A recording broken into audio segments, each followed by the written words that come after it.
Sa gitna ng mainit na usapin sa Senado, isang nabigong tangkang palitan ang liderato ang naging sentro ng bulungan sa Kapitolyo. Ang ito'y ang umano'y kudeta laban kay Tito Soto bilang Senate President. Hindi ito natuloy, hindi ito nagtagumpay, at matapos ang bigong galawan, may isang tanong na bumabalot sa Senado. Sino ang tunay na pasimuno? Lumutang ang pangalan ni Amy Marcos, kasama rin sa mga itinuturong nasa likod ng galawan sina Alan Peter Cayetano at Rodante Marcoleta. Ngunit matapos mabigo ang tangkang pagpapalit ng liderato, agad naglabas ng opisyal na pahayag si Senadora Marcos noong ika-8 ng Pebrero 2026. Mariin niyang itinanggi ang alegasyon. Ayon sa kanya, hindi siya ang nagpasimuno. Sa katunayan, siya pa raw ang kabilang sa mga huling nakaalam at huling sumali sa usapin.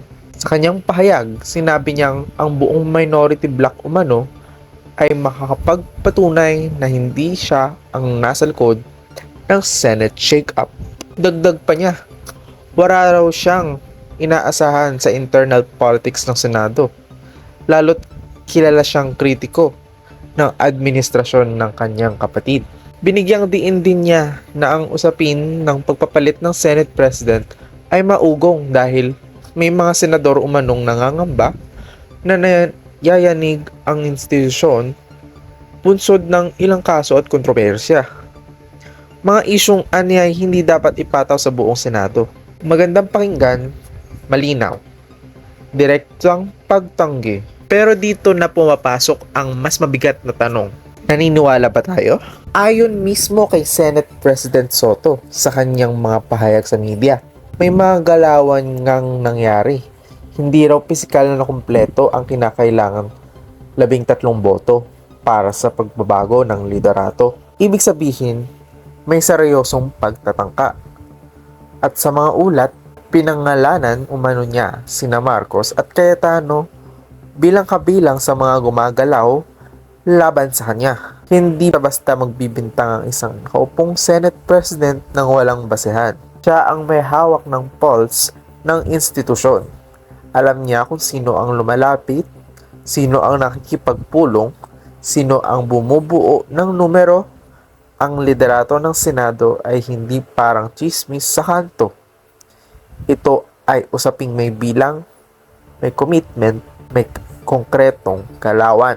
Ang mas mahalagang konteksto rito ay kung ano ang maaaring motibo. Isa sa mga isyong lumutang ay yung pagbabago sa pamumuno ng Senate Committee on Foreign Relations. Si Senadora Marcos ang dating chairperson ng komiteng ito. Isang makapangyarihang posisyon lalo na sa panahon ng masalimuot na usaping panglabas. Ngunit siya pinalitan ni Erwin Tulfo. Hindi ito maliit na bagay. Ang Committee on Foreign Relations may bigat sa mga tratado, diplomatic alignments, at mga sensitibong usaping panlabas. Kapag ikaw ay tinanggal sa ganoong posisyon, natural lamang na may politikal na epekto yon. Bukod pa rito, may mas malalim pang agos sa ilalim ng tubig.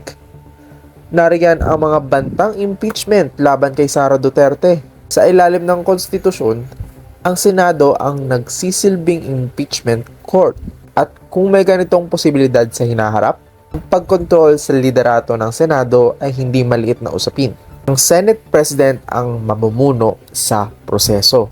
Kung ikaw ay kabilang sa kampong nais protektahan ng isang opisyal, natural na gugustuhin mong siguraduhin hindi ka dehado sa liderato. Mayroon ding usapin na mga kasong kinaharap ng ilang senador. Mga alegasyong maaaring umabot sa non-bailable offenses. Sa ganitong sitwasyon, ang stability ng liderato ay nagiging critical.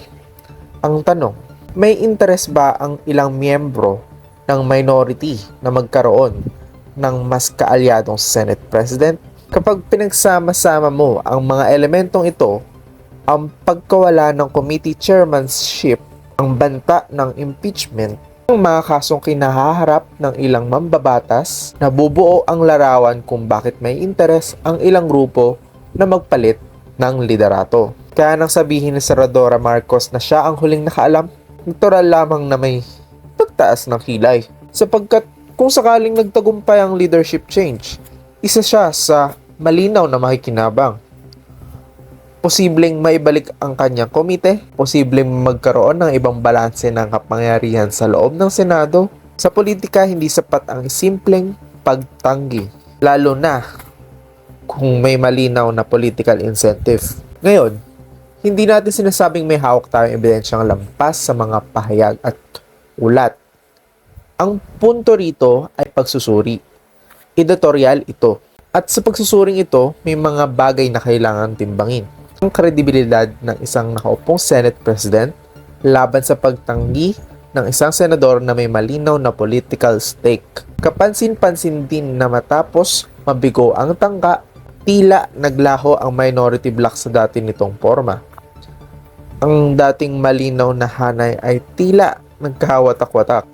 Sa politika, kapag hindi nagtagumpay ang isang galawan, may mga agad dumidistansya. May mga nagre-reposition. Survival instinct yan. Kaya ang tanong sa ating mga kababayan, kung totoong walang kinalaman, bakit ang pangalan mo ang unang lumutang? At kung totoong huli ka lang nakaalam,